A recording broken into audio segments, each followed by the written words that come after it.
ಅವನು ಎಷ್ಟು ದಿನ ಬಿಗ್ ಬಾಸ್ ಮನೇಲಿ ಇರ್ತಾನೆ ಅಡ್ಜಸ್ಟ್ ಮಾಡೋ ಕೆಪಾಸಿಟಿ ಉಂಟು, ಅವನು ಮಾಡಿಕೊಡ್ತಾನೆ, ಖಂಡಿತವಾಗಿ ಮಾಡಿಕೊಡ್ತಾನೆ. ಸ್ವಲ್ಪ ಸಫರ್ ಆಗ್ಬೋದು ಬರುವಾಗ, ಖಂಡಿತವಾಗಿಲೂ ಅವನ ಕೆಪಾಸಿಟಿ, ಅವನ ವ್ಯಕ್ತಿತ್ವ, ಇದೆಲ್ಲವನ್ನು ನಾನು ಇಲ್ಲಿ ಮನೆಯಿಂದ ಗಮನಿಸಿದಾಗ ಅವನು ಫಿನಾಲೆವರೆಗೆ ಖಂಡಿತ ಬರಬೇಕು. ಬಿಗ್ ಬಾಸ್ನಲ್ಲಿ ಕೂಡ ಹಾಗೆ, ನಿಮಗೆ ಬಿಗ್ ಬಾಸಲ್ಲಿ ಇದು ಫಿನಾಲೆ ತನಕ ಬರಬೇಕು, ಟಾಸ್ಕ್ ಗೆಲ್ಲಬೇಕು, ಮಾಡಲೇಬೇಕು. ಬಾತ್ರೂಮ್ ತೊಳೆ ಅಂತ ಹೇಳಿದರೆ ಬಕೆಟಲ್ಲಿ ನೀರು, ಸಾಬೂನು, ಬ್ರಷ್ ತಕ್ಕೊಂಡು ಹೋಗಿ ತೊಳೆದುಕೊಂಡು ಬರಲೇಬೇಕು, ಕೂದಲು ಕಟ್ ಮಾಡಿ ಮಾಡಲೇಬೇಕು.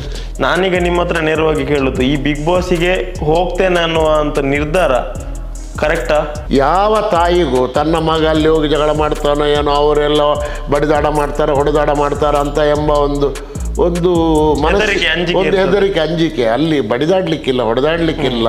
ಈಗಲೂ ಕನ್ನಡ ಅಂದರೆ ನನಗೆ ಈಗಲೂ ಎನಿಸ್ತದೆ, ಆಂಗ್ಲ ಮಾಧ್ಯಮವನ್ನು ಬಿಟ್ಟು ಎಲ್ಲ ಇದು ಲೆಕ್ಕಾಚಾರ ಎಲ್ಲ ಕನ್ನಡದಲ್ಲೇ ಬಂದರೆ, ಕನ್ನಡದಲ್ಲಿ ವಿದ್ಯೆ ಕಲಿತವರಿಗೆ ಎಷ್ಟು ಅದರಲ್ಲಿ ಕನ್ನಡದಲ್ಲಿ ಹೆಸರು ಬರೀತಾರೆ. ನಮ್ಮ ತುಳುವ ನಮ್ಮ ಮನೆಯಲ್ಲಿ ಮಾತನಾಡೋ ಭಾಷೆ, ಅದು ನಮಗೆ ಬೇಕೇ ಬೇಕು. ಕನ್ನಡವು ಅತೀ ಮುಖ್ಯ ನಮಗೆ.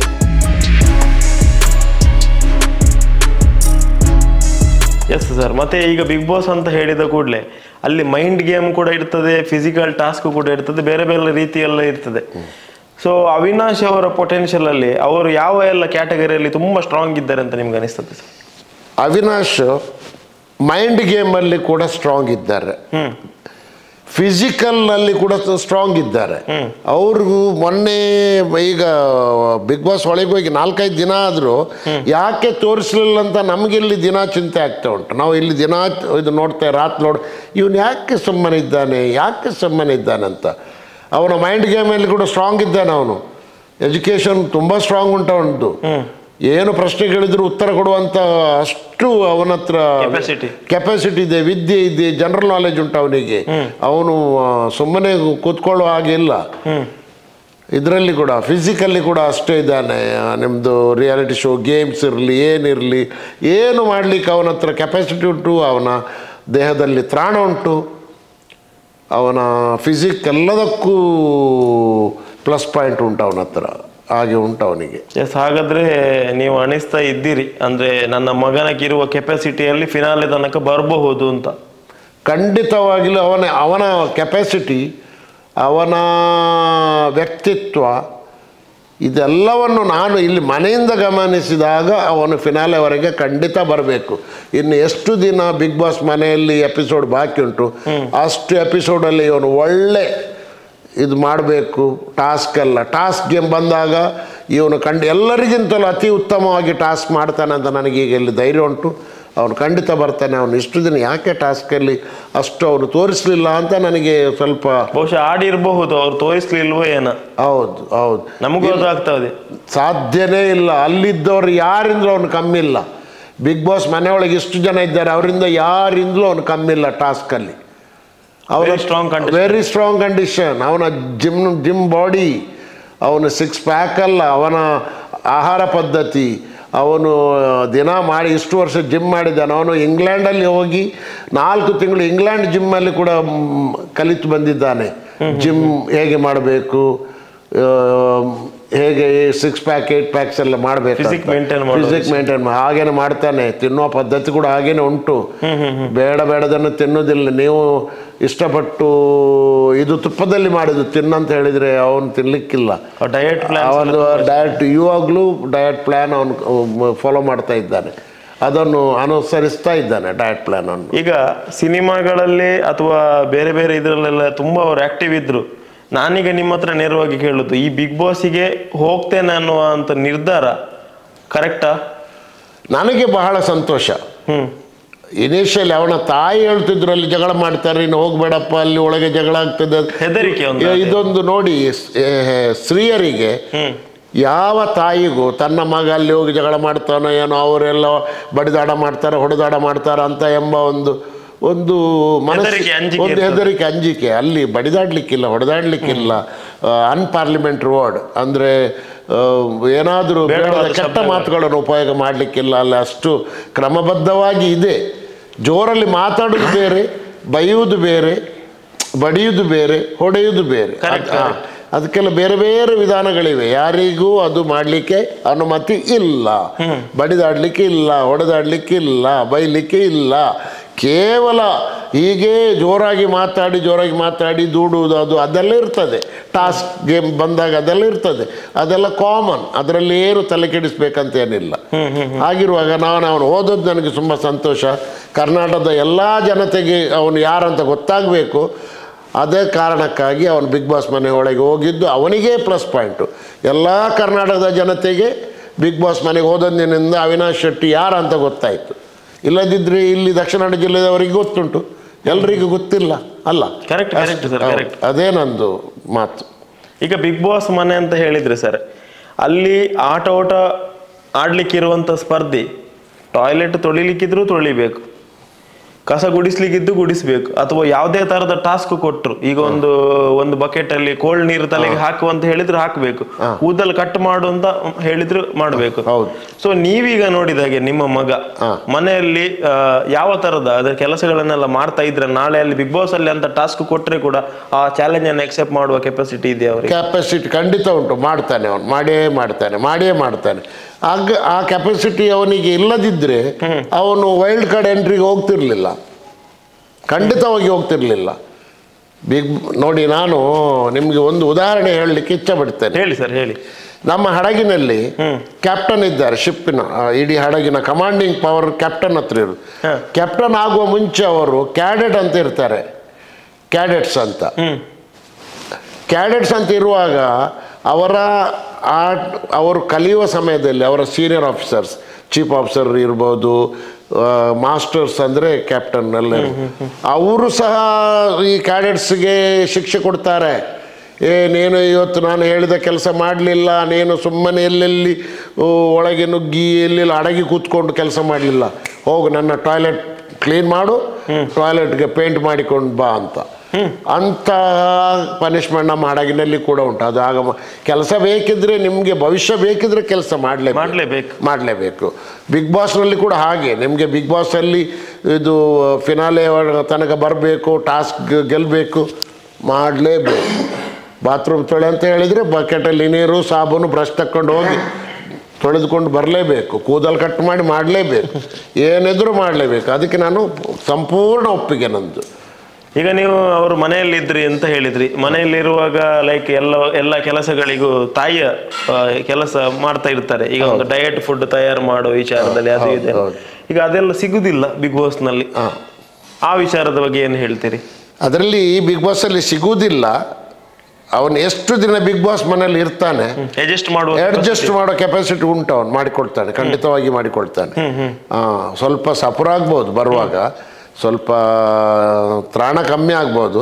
ಯಾಕಂದ್ರೆ ಇಲ್ಲಿ ಮನೆಯಲ್ಲಿ ತಾಯಿ ಕೊಟ್ಟ ಊಟ ಸಿಗ್ಲಿಕ್ಕಿಲ್ಲ, ಅಲ್ಲಿ ಅದು ಯಾರು ಕೊಟ್ಟರು ಸಾಧ್ಯವೇ ಇಲ್ಲ. ತಾಯಿ ಎಂತ ಊಟ ಕೊಡ್ತಾರೆ ಅಂತ ತಾಯಿಗೆ ಗೊತ್ತು, ತಿಂದವನಿಗೆ ಗೊತ್ತು. ಅಲ್ಲ, ಅದರಲ್ಲಿ ನನ್ನ ಪ್ರಕಾರ ಪೌಷ್ಟಿಕಾಂಶಕ್ಕಿಂತ ಪ್ರೀತಿ ಜಾಸ್ತಿ. ಹೌದು. ತಾಯಿ ಬೆಳಿಗ್ಗೆ ಏನಾದರೂ ಕೊಟ್ಟರು ಅದು ಪ್ರೀತಿ ತುಂಬಿದ, ಅವರಿಗೆ ಸ್ವಲ್ಪ ತಿಂದರೆ ಹೊಟ್ಟೆ ತುಂಬೋದು. ಅಲ್ಲಿ ಅಷ್ಟು ಕೊಟ್ಟು ಅಲ್ಲಿ ಊಟ ಕೊಡುವಾಗಲೂ ಮಾತು, ತಿನ್ನುವಾಗಲೂ ಮಾತು, ಆಹಾರಕ್ಕಾಗಿ ಒಂದುಂಟು, ಅದು ಸಂಪಾದನೆ ಮಾಡಬೇಕು ಅಂತ. ಹೌದು. ಬಿಗ್ ಬಾಸ್ ನೀವೇ ಮಾಡಿ ತಿನ್ನಿ, ಇವತ್ತು ಗ್ಯಾಸ್ ಇಲ್ಲ, ಇವತ್ತು ಬೇರೆ ಏನಾದರೂ ತಲೆ ಖರ್ಚು ಮಾಡಿ, ನಿಮ್ಮ ತಲೆ ಉಪಯೋಗ ಮಾಡಿ, ಏನಾದರೂ ಇವತ್ತು ಆಟದಲ್ಲಿ ವಿನ್ ಆದ್ರೆ ನಿಮಗೆ ನಾವು ಆಟ ಕೊಡ್ತೇವೆ, ಅಕ್ಕಿ ಕೊಡ್ತೇವೆ, ಅದು ಕೊಡುದಿಲ್ಲ, ಹಾಗೆಲ್ಲ ಉಂಟು. ಆಗ ಮಾಡಲೇಬೇಕಲ್ಲ, ಹಸಿವು ಆಗುವಾಗ ಏನಾದರೂ ಮಾಡಲೇಬೇಕು ಅಲ್ಲ. ಮತ್ತೊಂದು ವಿಷಯ ಹೇಳಲಿಕ್ಕೆ ನಾನು ಇಚ್ಛೆ ಪಡ್ತೇನೆ. ಹೇಳಿ ಸರ್. ಈ ಪ್ರಪಂಚದಲ್ಲಿ ಏನಂದ್ರೆ ಜನರು ಯಾಕೆ ಕೆಲಸ ಮಾಡೋದೊಂದು ಒಂದು ಪ್ರಶ್ನೆ ಬಂತು. ಹಾಗೆ ಹೇಳಿದ್ದು, ಹಸಿವು, ಕೇವಲ ಒಂದು ಹಸಿವು. ಜನರಿಗೆ ಹಸಿವು ಆಗುವುದಕ್ಕಾಗಿ ಜನರು ಕೆಲಸ ಮಾಡುವುದು, ಅದಕ್ಕಾಗಿ ಅವರು ದುಡಿಯುವುದು. ಹಸಿವು ಒಂದು ಇಲ್ಲದಿದ್ದರೆ ಯಾರು ಈ ಭೂಮಿಯ ಮೇಲೆ ಜನರು ದುಡಿತಲೇ ಇರಲಿಲ್ಲ. ಹಸಿವಿಲ್ಲ, ನಾನ್ಯಾಕೆ ದುಡಿಬೇಕು, ನನಗೆ ಗಾಳಿಯಲ್ಲೇ ಹೊಟ್ಟೆ ತುಂಬುತ್ತದೆ. ಹಾಗೆ ಇದು ಹಾಗೆ ಹಸಿವಾಗುವಾಗ ಅದಕ್ಕೆ ದುಡಿಯಲೇಬೇಕು, ಕೆಲಸ ಮಾಡಲೇಬೇಕು. ಅದು ನಂದಲ್ಲ, ಇದು ಪ್ರಪಂಚದ ನಿಯಮವೇ ಇದು. ಇವತ್ತಿನ ತಾರೀಕು ಜಗದ ನಿಯಮವೇ ಇದು.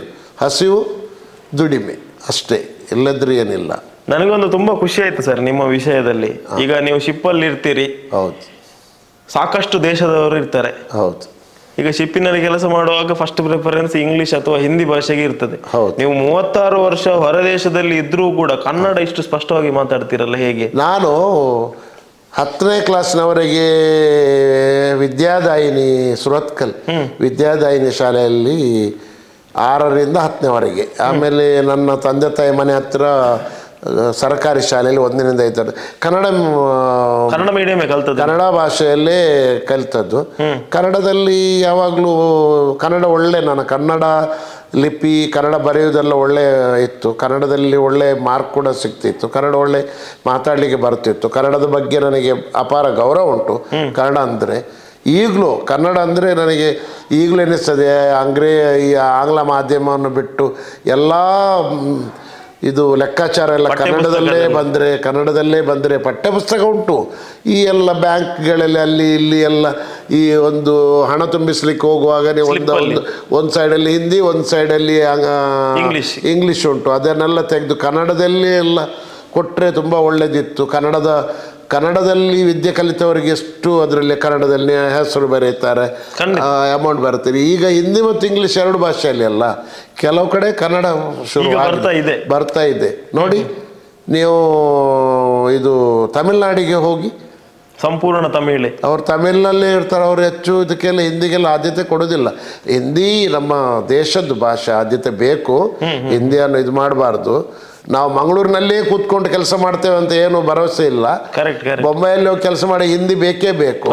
ಬೇರೆ ಇದು ಮಾಡಿ ಜ್ಞಾನ ಇರಬೇಕು. ಆದ್ರೆ ನಮ್ಮ ಮಾತೃಭಾಷೆ ಕನ್ನಡ ಅದು ಬೇಕೇ ಬೇಕು. ತುಳು ಅದರ ಜೊತೆ ಕನ್ನಡ, ತುಳು ಅದರ ಜೊತೆ ಕನ್ನಡ. ನಮ್ಮ ತುಳು ನಮ್ಮ ಮನೆಯಲ್ಲಿ ಮಾತನಾಡೋ ಭಾಷೆ, ಅದು ನಮಗೆ ಬೇಕೇ ಬೇಕು. ಕನ್ನಡವು ಅತೀ ಮುಖ್ಯ ನಮಗೆ. ಕರ್ನಾಟಕದ ಕನ್ನಡ ಅದು ಕನ್ನಡ ಇಲ್ಲಿ ಅಂತಲ್ಲ, ಹೊರಗೆ. ಹೌದು ಹೌದು, ತುಂಬ ತುಂಬ ಒಳ್ಳೆಯದು. ನಾನು ಕನ್ನಡ ಇದರಲ್ಲಿ ಕಲಿತ ಕಾರಣ ನನಗೆ ಕನ್ನಡ ಉಂಟು. ಆದರೂ ಈಗಲೂ ಜ್ಞಾನ ಉಂಟು. ಹಡಗಿನಲ್ಲಿ ಕನ್ನಡ ಸಾಂಗ್ಗಳನ್ನು ಕೇಳ್ತಾ ಇದ್ರು ಸರ್? ಸಾಂಗ್ ಹಡಗಿನಲ್ಲಿ ಈ ನಮ್ಮ ಭಾರತ ದೇಶದ ಹತ್ತಿರ ಬರುವಾಗ, ರೇಂಜ್ ಬರುವಾಗ, ಆಕಾಶವಾಣಿಯಲ್ಲಿ ಬರುವಾಗ ಒಂದು ಸಮಯ ಉಂಟು. 4:15, 4:15, 4:45 ಸಂಜೆ ಅಪರಾಹ್ನ. ಆ ಸಮಯದಲ್ಲಿ ಬರ್ತದೆ. ಶ್ರೀಲಂಕಾ ಬ್ರಾಡ್ಕಾಸ್ಟಿಂಗ್ ಕಾರ್ಪೊರೇಷನ್ ಇದ್ದು ಪ್ರೋಗ್ರಾಮಲ್ಲಿ ಕೂಡ ಬರ್ತದೆ. ನಮ್ಮ ಹಿಂದಿಯಲ್ಲಿ ಕನ್ನಡ ಪದ್ಯ ನನಗೆ ಭಾರಿ, ಕನ್ನಡ ಪದ್ಯ ಅಂದರೆ ಭಾರಿ ಮೊದಲಿನಿಂದಲೂ, ಚಿಕ್ಕಂದಿಂದಲೂ. ನಾನು ಇಲ್ಲಿ ವಿದ್ಯಾದಾಯಿನಿ ಶಾಲೆಯಲ್ಲಿ ಕಲಿಯುವಾಗ ವಾರಕ್ಕೆ ಒಂದು ಕನ್ನಡ ಸಿನಿಮಾ ನೋಡಲೇಬೇಕು. ಯಾರು ಸರ್? ಅದರಲ್ಲಿ ರಾಜ್ಕುಮಾರ್ ಸಿನಿಮಾ ನೋಡಲೇಬೇಕು. ರಾಜ್ಕುಮಾರ್ ಒಂದು ಬಿಡ್ತಿರ್ಲಿಲ್ಲ ನಾನು. ಹೇಗಾದರೂ ಮಾಡಿ ಹೋಗಿ ಮಂಗಳೂರಲ್ಲಿ ಜ್ಯೋತಿ ಸಿನಿಮಾ ಇರಲಿ, ಸೆಂಟ್ರಲ್ ಇರಲಿ, ಇದು ನಿಮ್ಮದು ರಮಾಕಾಂತ್ ಇರಲಿ, ಮತ್ತೊಂದು ಸುಪ್ರಭಾತ್, ಇದರಲ್ಲಿ ಜಾಸ್ತಿ ಬರೋದು ಪ್ರಭಾತಲ್ಲಿ. ಕನ್ನಡ ಸಿನಿಮಾ ಬರ್ತಾಯಿದ್ದು ಪ್ರಭಾತಲ್ಲಿ, ಜ್ಯೋತಿಯಲ್ಲಿ, ರಾಜ್ಕುಮಾರ್ ಪಿಕ್ಚರಲ್ಲಿ ಜ್ಯೋತಿ ಮತ್ತು ಪ್ರಭಾತ್. ಬಾಕಿ ಟಾಕೀಸಲ್ಲೆಲ್ಲ ಹಿಂದಿ ಎಲ್ಲ ಬರ್ತಾಯಿತ್ತು, ಸೆಂಟ್ರಲ್ಲು ಅದರಲ್ಲಿ. ರಮಾಕಾಂತಿ, ರೂಪವಾಣಿ ಎಲ್ಲ ತಮಿಳು ಅದೆಲ್ಲ ಆಗ್ತಾಯಿದ್ರು ಅವರು. ಇದೆರಡು ಸಿನಿಮಾ ಥಿಯೇಟ್ರ್ಗಳು ಕನ್ನಡಕ್ಕೆ ಭಾರಿ ಫೇಮಸ್, ಪ್ರಭಾತ್ ಮತ್ತು ಜ್ಯೋತಿ. ಕನ್ನಡ ಫಿಲ್ಮ್ ಅಂದರೆ ಅದು ಕೂಡ ರಾಜ್ಕುಮಾರ್ ಅವರ ಫಿಲ್ಮ್ ನೋಡಲೇಬೇಕು. ಹೀರೋಯಿನ್ಗಳು ಅವರ ಜೊತೆ ಎಲ್ಲ ಇರ್ತಾರಲ್ಲ, ಭಾರತಿ ಇರ್ತಾರೆ, ಮತ್ತು ಕಲ್ಪನಾ ಇರ್ತಾರೆ. ಆ ಕಾಲದ ಕಲ್ಪನಾ, ಭಾರತಿ, ಮತ್ತು ಜಯಂತಿ, ಲೀಲಾವತಿ, ಡಾಕ್ಟರ್ ರಾಜ್ಕುಮಾರ್ ಅಂಥ ಪಿಕ್ಚರ್ಗಳು ಈಗೆಲ್ಲ ಬರೋದಿಲ್ಲ ರೀ. ಈಗೆಲ್ಲ ಅದು ಅದರದ್ದು ಅದು ಸಿಲೆಬಸ್ ಚೇಂಜ್ ಆಗಿದೆ. ಒಂದು ಪದ್ಯ ಹಾಡುವ ಕ್ರಮ ಚೇಂಜ್ ಆಗಿದೆ. ಎಲ್ಲರೂ ಪಿಕ್ಚರ್ ಮಾಡ್ತಾರೆ, ಎಲ್ಲರೂ ಪಿಕ್ಚರ್ ಬರ್ತಿದೆ. ಹಾಗೆ ಕನ್ನಡ ಅಂದರೆ ಭಾರಿ ನನಗೆ ಪದ್ಯಗಳೆಲ್ಲ, SP ಬಾಲಸುಬ್ರಹ್ಮಣ್ಯಂ ಇರಲಿ, PB ಶ್ರೀನಿವಾಸ್ ಇರಲಿ, ಆ ಪದ್ಯಗಳೆಲ್ಲ ಈಗ ಎಲ್ಲಿ ಉಂಟು ಕೇಳಲಿಕ್ಕೆ. ತುಂಬ ಖುಷಿಯಾಯಿತು ಸರ್ ಈ ಸಂದರ್ಶನದಲ್ಲಿ. ನೀವು ಕನ್ನಡದ ಭಾಷೆಯ ಮೇಲೆ ನಿಮಗಿರುವಂತಹ ಗೌರವ, ಆ ಪ್ರೀತಿ, ಆಸಕ್ತಿಯನ್ನ ಎಲ್ಲ ಹೇಳಿದ್ರಿ. ಅದು ಕೂಡ ತುಂಬ ಖುಷಿಯಾಯಿತು. ಬಹುಶಃ ಈ ಸಂದರ್ಶನ ನೋಡ್ತಿರುವಂಥ ಪ್ರತಿಯೊಬ್ಬ ಕನ್ನಡಿಗರಿಗೂ ಕೂಡ ಮೈ ರೋಮಾಂಚನ ಆಗಿರ್ಬೋದು. 36 ವರ್ಷ ನೀವು ಏನು ಹಡಗಿನಲ್ಲಿ ಕೆಲಸ ಮಾಡಿದ್ರು ಕೂಡ ಭಾಷಾಭಿಮಾನವನ್ನು ಬಿಡಲಿಲ್ಲ. ಭಾಷೆ ಮಾತನಾಡುವಾಗ ಇಷ್ಟು ಸ್ಪಷ್ಟತೆ. ಈಗ ಖಾಲಿ 1 ವರ್ಷ ಹೊರದೇಶಕ್ಕೆ ಹೋಗಿ ಬಂದವರೇ ಬಾಯಲ್ಲಿ ಕನ್ನಡದ ಉಚ್ಚಾರವೇ ಬರುವುದಿಲ್ಲ. ಏನಿದ್ರು ಖುಷಿ ಇಂಗ್ಲೀಷಲ್ಲೇ ಮಾತಾಡ್ತಾ ಇರ್ತಾರೆ. ನೀವು ಇಷ್ಟು ಸ್ಪಷ್ಟವಾಗಿ ಮಾತಾಡ್ತಿರೋದಕ್ಕೆ ನಿಮಗೆ ಇಲ್ಲಿಂದಲೇ ಧನ್ಯವಾದ ಹೇಳ್ತಾ ಇದ್ದೇನೆ ಸರ್. ಕೊನೆಯದಾಗಿ ಈ ಸಂದರ್ಶನ ಮುಗಿಸುವುದಕ್ಕಿಂತ ಮುಂಚೆ ಏನಾದರೂ ಒಂದು ಅವಿನಾಶ್ ಅವರ ಲೈಫ್ ಸ್ಟೋರಿಯಲ್ಲಿ ಆದಂತಹ ಒಂದು ಕಹಿ ಘಟನೆಗಳನ್ನು ಅಥವಾ ಏನಾದರೂ ಒಂದು ಮನಸ್ಸಲ್ಲಿ ಹೇಳಬೇಕು ಕನ್ನಡ ಜನತೆಗೆ ಅಂತ ಅನ್ಕೊಂಡಿರುವ ವಿಚಾರವನ್ನು ಹೇಳಲಿಕ್ಕೆ ಇಷ್ಟಪಡ್ತೀರಾ ನೀವು? ನನಗೆ ಕಹಿ ಘಟನೆ ಅಂತ ಅಷ್ಟೊಂದು ಹೇಳಲಿಕ್ಕೆ ನಾನು ಇಚ್ಛೆಪಡುವುದಿಲ್ಲ. ಘಟನೆಗಳು ಒಂದು ಯಾವಾಗಲೂ ಅದೊಂದು ಸ್ವಾಭಾವಿಕ. ಮನುಷ್ಯನಿಗೆ ಘಟನೆಗಳು ಎದುರಿಸುವ ಸಂದರ್ಭ ಪ್ರತಿಯೊಬ್ಬ ಮನುಷ್ಯನಿಗೂ ಬರ್ತದೆ. ಆ ಕಹಿ ಘಟನೆಗಳನ್ನು ಕೂಡಲೇ ಮರೆಯಬೇಕು. ಅದನ್ನು ನಾವು ಜೀವನ ಈ ಉದ್ದಕ್ಕೂ ಆ ಘಟನೆಗಳನ್ನು ನೆನಪಿಟ್ಟುಕೊಂಡ್ರೆ ನಮ್ಮ ಮುಂದಿನ ದಾರಿ, ಮುಂದಿನ ಹಾದಿ ಸುಲಭ ಇರುವುದಿಲ್ಲ. ಸತ್ಯ ಸತ್ಯ ಸತ್ಯ. ಮುಂದಿನ ಹಾದಿ ಸುಲಭ ಇರಬೇಕಾದ್ರೆ ಈ ಕಹಿ ಘಟನೆ ಇರಲಿ, ಎಂತಹದೇ ಘಟನೆಗಳಿರಲಿ, ಅದನ್ನು ಮರೆತು ಬಿಡಬೇಕು. ಆ ಹೊಸ ಜೀವನ, ಹೊಸ ದಾರಿ. ದಿನ ಅಂದರೆ ಹೊಸ ದಿನ, ನಾಳೆ ಹೊಸ ದಿನ, ಹೊಸ ದಾರಿ, ಹೊಸ ಪಾಠ. Correct correct. ಹಾಗೆ ಮುಂದುವರಿಬೇಕು. ನಾನು ಅವನಿಗೆ ಹೇಳಲಿಕ್ಕೆ ಅದೇ ಇಚ್ಛೆ ಪಡ್ತೇನೆ. ಕೈಘಟನೆ ಆಗಿರಲಿ, ಆಗದೆ ಇರಲಿ, ಸಿಕ್ಕಿರಲಿ, ನಿನಗೆ ಸಿನಿಮಾ ರಂಗದಲ್ಲಿ ಇದು ಜಾಸ್ತಿ ನಿನಗೆ ಅವಕಾಶಗಳು ಬರಲಿಲ್ಲ, ನಿನ್ನ ಅವಕಾಶಗಳು ತಪ್ಪಿ ಹೋದೋ ನಿಂದು, ಅದು ನಿಂದು ತಪ್ಪಿರ್ಬೋದು, ನೀನು ಅಸಡ್ಡೆ ಮಾಡಿರ್ಬೋದು. ನೀನು ಯಾವುದಕ್ಕೂ ಒಂದು ಸಿನಿಮಾ ರಂಗದಲ್ಲಿ ಇರಲಿ, ಯಾವ ರಂಗದಲ್ಲಿ ಇರಲಿ, ನೀವು ಶಾಲೆಯಲ್ಲಿ ಟೀಚರ್ಸ್ ಹೇಳೋದಿಲ್ವಾ, ಹೋಮ್ ವರ್ಕ್ ಬರೆದುಕೊಳ್ಳಿ, ನಾಳೆ ನಿಮ್ಮ ಪುಸ್ತಕದಲ್ಲಿ ಹೋಮ್ ವರ್ಕ್ ಆಗಿ ಬರಬೇಕು, ನೀವು ರೆಡಿನೆಸ್, ನೀವು ತಯಾರಾಗಿರಬೇಕು. ಹಾಗೆಯೇ ನೀವು ಸಿನಿಮಾ ರಂಗದಲ್ಲಿ ಹೋಗಿ, ಶೂಟಿಂಗ್ ಹೋಗಿ, ಎಲ್ಲಿ ಹೋಗಲಿ, ಅದರ ಮುಂದಿನ ದಿನ ಸರಿಯಾಗಿ ಅಭ್ಯಾಸ ಮಾಡಿ ಹೋಗುವಾಗ ಎದೆಗಾರಿಕೆ ಇರಬೇಕು, ಅದಕ್ಕೆ ತಯಾರಾಗಿ ಹೋಗಿರಬೇಕು. ಅದನ್ನೆಲ್ಲ ಕಲಿ. ಇನ್ನು ಮುಂದಕ್ಕಾದರೂ ಒಟ್ರಾಸಿ ನನ್ನಿಂದ ಆಗ್ತದೆ ಅಂತ ಹೇಳಿ ಯಾರಿಂದಲೂ ನೋಡಿ, ಯಾರು ಹುಟ್ಟುವಾಗ ಎಲ್ಲ ಕಲಿತ್ಕೊಂಡು ಯಾರು ಬರುವುದಿಲ್ಲ. ನಾವು ಓದಿಯೇ ವಿದ್ಯೆ ಕಲಿಯುವುದು. Correct correct. ಮನೆಯಲ್ಲಿ ಕೂತ್ಕೊಂಡು ಗಾಳಿಯಲ್ಲಿ ವಿದ್ಯೆ ಬರುವುದಿಲ್ಲ. ಶಾಲೆಗೆ ಹೋಗದೆ ವಿದ್ಯೆ ಕಲಿಬಹುದು. ಅದಕ್ಕೆ ಗುರುಗಳೆಲ್ಲ ಮನೆಯಲ್ಲಿ ಬಂದು ಕಲಿಸುವ ಪದ್ಧತಿ ಇತ್ತು, ಮುಂಚೆ ಇತ್ತು. ಮುಂಚೆ ಎಲ್ಲ ತುಂಬ ಶ್ರೀಮಂತ, ಅಗರ್ಭ ಶ್ರೀಮಂತರ ಮನೆಯಲ್ಲೆಲ್ಲ ಗುರುಗಳು ಮನೆಗೆ ಬಂದು ಆ ಶ್ರೀಮಂತರ ಮನೆ ಮಕ್ಕಳಿಗೆಲ್ಲ ಪಾಠ ಕಲಿಸಿ ಹೋಗ್ತಾ ಇದ್ರು ಕಾಲದಲ್ಲಿ. ಅಂಥ ಸಂದರ್ಭಗಳೆಲ್ಲ ಇತ್ತು. ಹಾಗಿರುವಾಗ ನಾವು ಹೋಮ್ವರ್ಕ್ ಅಂತ ಹೇಳ್ತಾ ಇದ್ದಲ್ಲ, ಅದನ್ನು ಮಾಡಲೇಬೇಕು. ಅದಕ್ಕೆ ಪ್ರಿಪೇರ್ಡ್ನೆಸ್ ಇರಲೇಬೇಕು. ಮಾಡಿ ಅಭ್ಯಾಸ ಮಾಡಿ ಮುಂದಕ್ಕೆ ಹೋಗಬೇಕು. ನಾಳೆ ಎಂತ ಮಾಡಬೇಕು ಅದನ್ನು ಇವತ್ತೇ ಮಾಡಬೇಕು. ನಾಳೆ ಬೆಳಗಿನ ಕೆಲಸ ಈಗಲೇ ಮಾಡಬೇಕು. ನಾಳೆ ಬೆಳಿಗ್ಗೆ ಎದ್ದ ಕೂಡಲೇ ಈಗ ನನಗೆ ಹೊರಡಲಿಕ್ಕೆ ಉಂಟು, ನನ್ನ ಬಟ್ಟೆ ಎಲ್ಲಿ ಉಂಟು, ಅದು ಎಲ್ಲಿ ಉಂಟು ಹುಡುಕೋದಲ್ಲ, ಇವತ್ತೇ ತಯಾರು ಮೊದಲಿರಬೇಕು. ನಮ್ಮದು ತಯಾರು ಮಾಡಿ ಎಲ್ಲ ಇಟ್ಟು ಆ ಸಮಯ ಪಾಲನೆ ಮಾಡದಿದ್ದರೆ ಜೀವನದಲ್ಲಿ ಏನೂ ಆಗೋದಿಲ್ಲ. ಇದೊಂದು ಹೇಳಿ ನಾನು ಸ್ಪಷ್ಟೀಕರಣ ಕೊಡ್ತೇನೆ. ಸಮಯ ವ್ಯರ್ಥ ಮಾಡೋದು ಬೇಡ. ಸಮಯ ಪ್ರಜ್ಞೆ ಇರಲೇಬೇಕು.